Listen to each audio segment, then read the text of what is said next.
Good day kapadyak and welcome to Shop Vlog. Sa video natin ngayon, pag-usapan natin kung safe nga ba talaga ang mga edited hubs. O tara! Kung bago ka lang sa channel ko, huwag kalimutan mag-subscribe at i-click yung bell icon para notified ka sa mga future videos ko. Di ba like na rin? So ganun na nga ang pambansang tanong. Safe ba talaga ang edited hubs o yung pag-e-edit ng hubs? O yung pagmamodify ng hubs?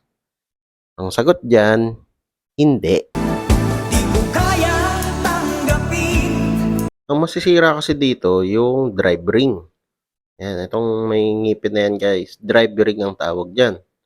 So, itong drive ring, gawa yan sa bakal. At ganun din itong poles. Mas matigas yung bakal nitong poles kesa dito sa drive ring. So, itong poles, hindi ito basta-basta nakakayod. Ang nakakayod, itong drive ring. So, sa mga newbie na nanonood, ayan. So, ang ginagawa sa edit, linalagyan ng power spring o mas matigas na spring para daw mas maingay. So, yung budget hubs mo, maingay ang dating. So, yun lang naman yung benefits na makukuha mo dun. Maingay. Sa performance, meron ba? Ang sagot dyan, wala. Napakasakit na marinig. Hindi ka bibilis, actually babagal ka pa nga dahil dinagdagan mo pa lalo yung prehab drag na tinatawag. Hindi rin naman madadagdagan yung engagement kasi parehas lang. Kung ano yung kagat nito sa drive ring, parehas lang din, pinatigas mo lang. Itong mismong prehab mo, pwede din yan masira kapag inedit mo.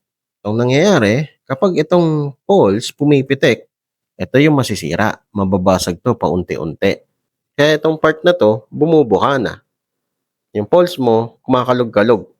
So dahil natatakot na baka masira yung prehab dahil nag-edit, lalagyan ng isang katerbang grasa. Yan, pupunuin ng grasa to, ito, tapos ito din sa drive ring, pupunuin ng grasa. Mali yun guys. Kasi lalo mo pang papatayin yung prehab mo. Yung akala mong makakatulong, lalo mo pang sinisira. Nagdurugo ang puso ko dahil sa sinabi mo. So bakit delikado ang madaming grasa? Bakit masama sa hubs natin yung madaming grasa? Dahil matigas na yung spring dito sa poles, matigas yung pitik niya dito. Kakayurin niya talaga itong drive ring. Yan, natural wear niya. Kinakayod niya yan.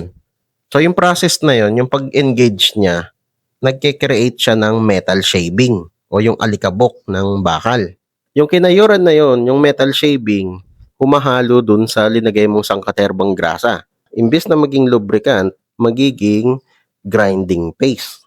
Ang masasuggest ko sa inyo, chain lube. Kahit anong langis na safe sa rubber. Kasi itong bearing seal natin, gawa yan sa rubber. Saka yung free hub, gawa yan sa rubber. Hindi pwede yung mga 3-in-1 oil o yung Singer oil kasi lolobo to. Pag lumobo yan, hindi na yan silyado. Hindi namumuo yung mga alikabok. Ang nangyayari, dahil nga oil lang siya, nagko-flow lang. So, sumasama lang dun sa oil, paikot-ikot lang sila dyan. Kung di kayo naniniwala sa chain lube, okay lang na maggrasa. Pero, kontian nyo lang. Ang lalagyan nyo lang ng grasa, itong pinaglalagyan ng poles kasi dyan siya gumagalaw. Tsaka dito din sa pinaglalagyan ng spring. Dito naman, sa may drive ring, papahiran nyo lang. Punasan nyo lang siya ng grasa. Kung padyak ka lang ng padyak, wala kang maintenance na ginagawa, ayun, talagang majijiji ka. Talagang patay ang hubs mo.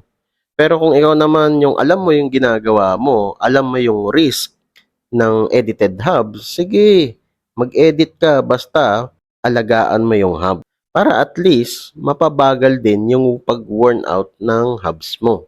Dahil nga wino-worn out mo na eh. Kung talagang kailangan nyo yung talagang maingay na maingay, yun. Pag-ipunan nyo yung mga katulad nito, si Speed 1 Sniper. Stock pa lang yan, maingay na. Magre-reklamo na yung kapitbahay mo, baka ipabarangay ka na. Anyway, so kung nagustuhan mo tong video na to, leave a like, o kung may katanungan ka pa, o kung may gusto kong idagdag, comment down below lang. Okay, so yun lang. Ayos! Whee! O kapadyak, kung na-enjoy mo itong mga video ko, leave a like at i-share mo na rin sa mga tropa pips mo. Makakatulong ito sa channel. Kung gusto mo pa manood ng ibang video, ito, meron pa tayo. Hindi tayo nauubusan. Ayan, katulad nito, saka ito. Oh, nood ka na. Madami pa tayong mga video na i-upload. Kaya, mag-subscribe at i-click yung bell icon para notified ka sa mga future videos ko. Maraming salamat. See you next time.